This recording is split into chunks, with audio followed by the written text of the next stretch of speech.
বুধবার রাজধানীতে জন সানওয়াই চলাকালীন দিল্লির মুখ্যমন্ত্রী রেখা গুপ্তকে আক্রমণ করার পর গ্রেপ্তার হওয়া গুজরাটের রাজেশ সাকরিয়ার বিরুদ্ধে রাজকোটের ভক্তিনগর থানায় 5টি মামলা দায়ের করা হয়েছে, যার বেশিরভাগই গুজরাট নিষিদ্ধকরণ আইন লঙ্ঘন এবং স্বেচ্ছায় আঘাত করার জন্য।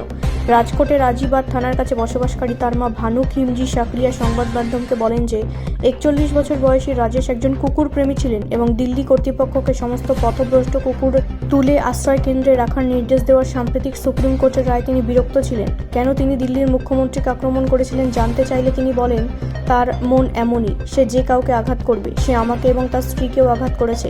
তার মানসিক সমস্যা আছে, কিন্তু কোনো ওষুধ সেবন করেন না। কুকুরের সমস্যা সম্পর্কে জানতে পেরে তিনি এতটাই রেগে গিয়েছিলেন যে রাগে বিছানা প্রায় ভেঙেই ফেলেছিলেন। সংক্ষিপ্ত প্রবন্ধ সন্নিবেশ ঘটনার কয়েক ঘন্টা পরে সংবাদ মাধ্যমের সাথে কথা বলতে গিয়ে ভানু বলেন, সে রবিবার চলে গিয়েছিল এবং সোমবার দিল্লিতে পৌঁছেছিল। তার বাবা যখন তাকে অবস্থান সম্পর্কে জিজ্ঞাসা করলেন, তখন রাজেশ বললেন যে তিনি কুকুরদের জন্য দিল্লিতে গিয়েছিলেন। ব্যুরো রিপোর্ট, রাষ্ট্রীয় প্রসার বাংলা।